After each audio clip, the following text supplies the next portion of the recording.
in my mind, if any child is brought up with negative belief systems about themselves, isn't nourished, isn't encouraged, isn't allowed to fully blossom to the potential that that person can actually have in a life.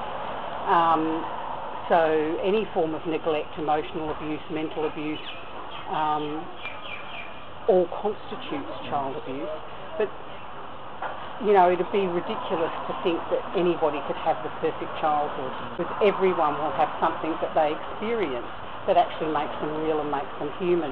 But when you're actually crossing over that line that actually fractures a child's psyche and actually damages them so much that they can't actually engage in life, they can't actually find any sense of self-esteem, it impacts on their ability to learn, their ability to form relationships, and therefore engage in life and in, you know, the normal sort of developmental stages that most people actually have. Yeah. And you mentioned it's a generational thing, which is quite often the case.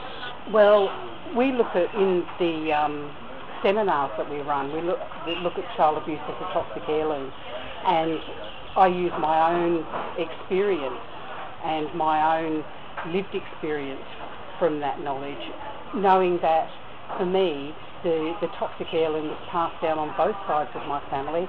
My mother was sexually abused from her uncle and her father. Her uncle got at all of my sisters and myself. And then on my father's side, of course, my father's mental illness came from a different type of trauma. His father fought in the First World War and as a result suicided, which meant that my father went to boarding school, and then he experienced a whole lot of other sexual abuse and bullying and all of those sorts of things. So neither of my parents were mentally well to start with. And then for myself, the impact of my childhood on my children, I've spent the last maybe 10, 15 years unpacking that and healing that to ensure that that doesn't continue into my grandchildren. Is it hard for you to talk about your experience? Not now. Yep. No, not now. I wrote a book, and that took 9 years to write, and it actually started as journaling, and it was quite vitriolic, and it was almost like vomiting out all of this real shit, basically. And then I had to put it into some format that made sense and make it so that I was no longer living it.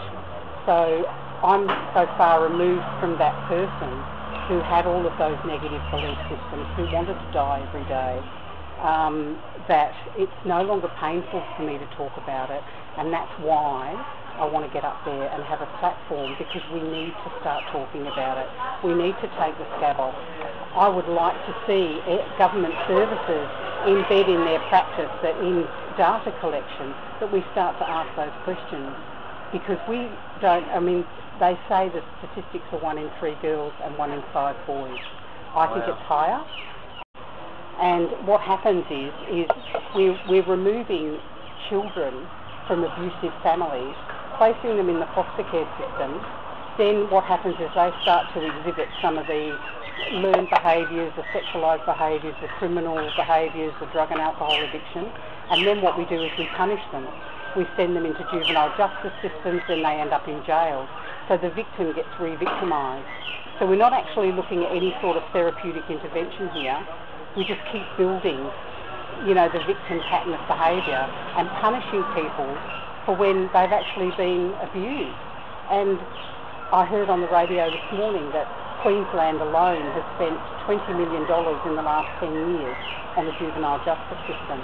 That's only going to get worse because we're coming at it from the wrong angle. We've got to come from trauma treatment. I'd like to lobby government to actually really, because if you actually look at it's popping up all over the place continually. Boys Town, for instance, was on the ABC the other night. You know, there's these such traumatised, devastated people, and it ruins people's lives. You know, fiscally, the cost for me, not only the cost financially, physically, spiritually, emotionally on my life, has been huge. Yeah, I'm so determined not to let that destroy me and let that take me down. I'm determined to become a mouthpiece for people who've had these experiences, and together we've actually got to make change. We've got to demand change.